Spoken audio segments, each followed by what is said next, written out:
Hey everyone, welcome to Reddit Readout. Today we are checking out Entitled Parents. Story 1. My narcissistic mother is ruining me. I just can't fucking take this anymore. My mom is an entitled and narcissistic a-hole who thinks she can force her will on her son and feed me like a pig. She won't leave me alone even when I'm just trying to live my life and shove food towards my direction to force me into eating it. I hate how our relationship has turned into one where all she thinks about is whether or not I'm eating enough instead of actually seeing me as a human being who doesn't need someone else to determine their own health. It's absurd. This has been going on for months by now and I'm genuinely mentally exhausted from having to fight with my parents every day about food sizes and portions because it has taken over our family dynamic despite it being such a stupid thing to argue about. I literally have to pull every single trick in the book on how to cut calories just so that I don't gain weight. I swim at the YMCA as not only a daily exercise but also as a sport that I genuinely enjoy doing, but even my mom won't let me do that and she tries to cut down on how much I swim because she thinks I'm too skinny to be exercising, which is the most brainless thing anyone has ever said to me. Everything that my mom is doing to me is stressing me out and I feel so helpless because she just yells at me and I'm too much of a coward to stand up for myself and yell back at her and standing my ground. I want to leave this household so much and at this point I'd rather just live on the streets because all of this toxic parenting is making me feel disgusted at myself and feel like a piece of shit. I'm really lost on what to do right now and any tips would be great. Story 2. My mom thinks space isn't real. Earlier in the week I was with my mom and mom's friend. We were talking about how astrology is fake and dumb. Then after all of that, my mom's friend said this: space is a lie from the government. And my mom even agreed with her idiotic statements. But that was earlier. Anyways, yesterday when we were going to see another family this is different. We were in the car chatting it up and just talking as usual. I don't know what we said but one thing led to another and now she's saying something stupid about how space isn't real. Anyways, she said that if a white person says I would believe it. Mind you, I'm black and some of the smartest people in the world astronauts are black. Anyways, and said have belittling her. I told her that I was just trying to tell her the truth. Then after that she said that I was not teachable. And how the world is cruel and I'm gonna learn my lesson and be manipulated by the government and all types of dumb conspiracy stuff like that. I told her that the people are telling you all these poison are the ones manipulating you. That ticked her off more. She signs are making fun about my learning disability. And how I was stupid and how that she was ashamed of me. And how I was a racist and hating on my own people. And then just constantly worried me and said that I was stupid for trusting the government and stuff like that even though I told her multiple times, and showed her so many proof that space is real. She started talking more about my disability. Mind you, I have educational, autism, ADHD, and anxiety.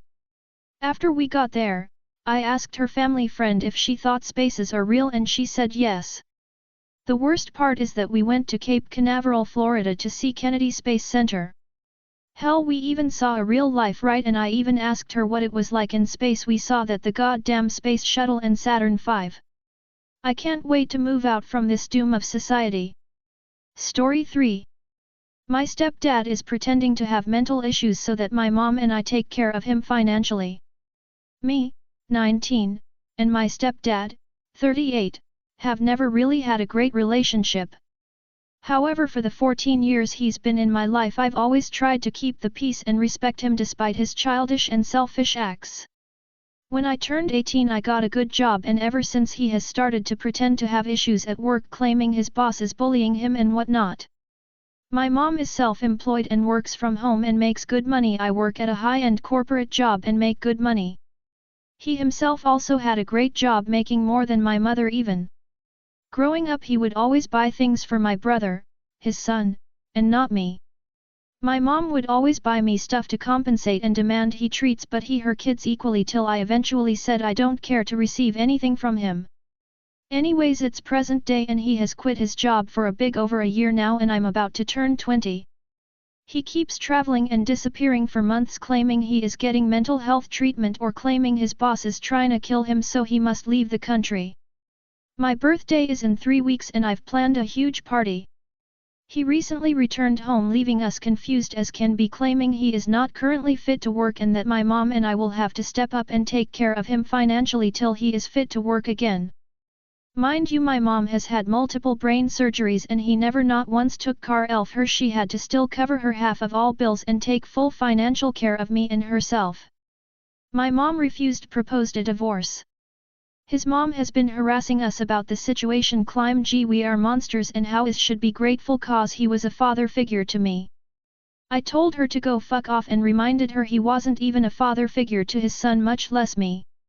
Honestly, I'd see if she thinks anything of me, but she works at the same place as me and has started spreading rumors. Should it tell HR?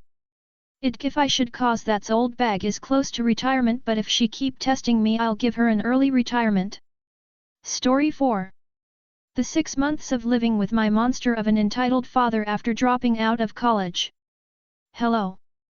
Felt like telling more about my entitled father, more specifically the 6 months of me living under his roof. Context: by this time I was 19 years old, so it would be about 10 years ago this day. Sadly dropped out of college within months of starting because of a variety of problems, mostly from depression and stress that wasn't helped by my mom trying to tell me what to do. My mom and dad were long divorced by this point. I ended up moving to my dad's, who at the time had zero internet at the home. It was, in the words of my dad, punishment for me throwing away my one chance at being useful to this world, and I worked as a cashier at a restaurant chain in the nearby town. My dad lived and still lives out in the country. I would say things were rather uneventful, but he made sure that wouldn't be the case by being his usual self.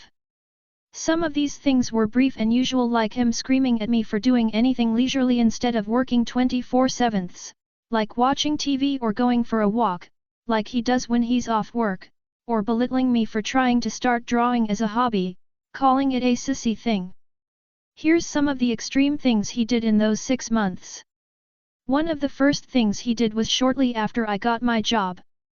Things were going relatively well at the job despite one woman who found me just as pathetic as my dad did.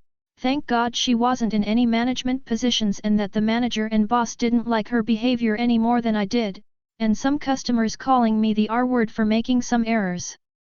However, as PAR for the course of a part-time job, even back then, I wasn't working much and wasn't getting that much money. I did have a talk with the boss about the hours, and about how some days she'll send me home early if there was no business, but she said it was something she had to do. When I told my dad, he wasn't happy. He told me I had to make her give me more hours. I told her that if she said she can't, then she can't. He suddenly punched the wall right next to me and had the glare that I've come to recognize at the "I'm going to hurt you if you make me angrier" look, so now I was scared for my well-being. He told me that now that he got me scared, I'm willing to do whatever he wanted to keep myself safe. He then went on a rant about how real men get what they want by making promises to hurt and kill. You hurt and kill those who stand in your way, you hurt and kill those you don't like, you hurt and kill those who hold you back. If you don't do that, son, then you're not a man, you're a mistake. Although I didn't tell my manager what he did, I did tell her that he might go to her angry once he finds out she has to send me home early if business is dead. She simply said that if he does so, or if he bruises me up, she'll call the cops, and she told him that directly. I was punished by being given sudden rent that costed most of my monthly amount of paychecks. Next, how I almost died from his negligence. He's one of those country folk who heats up the house with a furnace, wino, those big cube-like iron things that are like a combination of fireplace and heater? Yeah, one of those. Well, on this day I had a night shift, and my dad was going to be out of the area until very late due to work, so my grandpa, his dad, offered to take me to work and back. I was enjoying the day to myself, doing what I wanted, watching whatever was on TV that caught my eye, drawing, or at least attempting to draw some doodles, playing games, etc. By the time it got to the afternoon I found I was oddly sleepy, so I decided to lay on the bed and close my eyes for an hour or two, just enough time to get a bit more energy in me for a potentially busy night. The local high school was having a game that night, and every game night was a busy night, but also so that I'll have plenty of time to get ready. I closed my eyes and was shaken awake by my grandpa, who looked absolutely relieved that I was conscious. In my blurry state, I heard an alarm going off, and he had me grab my work clothes and phone and took me to his house nearby to help me get my head clear before changing and going to work. What had happened was the furnace was not properly cared for, and there was a lot of gunk blocking the pipe leading outside, and the house was slowly but steadily being filled with carbon monoxide. It didn't take long to get better once I was able to breathe clean air, and although I was a bit woozy, I managed to work as much as I could. It wasn't a long shift, about 3 or 4 hours, and my grandma was the one who picked me up. She said my dad got home not too long ago, and they managed to clear the carbon monoxide of the home pretty quick, and my grandpa was scolding the hell out of my dad. Sure enough, when I got home, my grandpa was pissed at my dad, and to my surprise, his sister was also there, scolding him as well. However, he was not once remorseful over what happened. He was annoyed they were getting on his case. Even when they tried to hammer in the fact that there was a chance I could have died, he simply scoffed. Well, he didn't. So stop making this a big deal. I did move out of his place very quickly. Thankfully, a few months after the carbon monoxide incident, my job unfortunately burned to the ground from an electrical fire, and I had the choice to either carpool to the next nearest location of 40 minutes away, or find a different job. I chose the latter, and my grandma, Mom's mom, offered to move me to her town as there was far more job opportunities there than where I was living at. Of course, my dad was not happy about that. He went to my account, to which I now know he did the usual entitled parent thing of having the account be a joint account so he could get in without my permission, and took a huge chunk of money. His excuse was the rest of this year's rent. My grandma tried to find a legal way to get the money back, but since it was a joint account, we were told he technically didn't break any law, though I'm certain that the person who said that was wrong. And while I was packing up to move, my dad constantly told me how much of a disappointment I am, how I'm the reason my parents got a divorce, how I deserved all the abuse and bullying I got, and that nobody likes or tolerates me. My grandma did put him in his place, but that just escalated to where he told me he wishes I was a miscarriage. Although I regret not talking to my grandma about cutting him off then, I had no idea back then you could even do such a thing. That was the beginning of me slowly going low contact with him, only talking to him whenever I had to. That's all for today. Please don't forget to like and subscribe.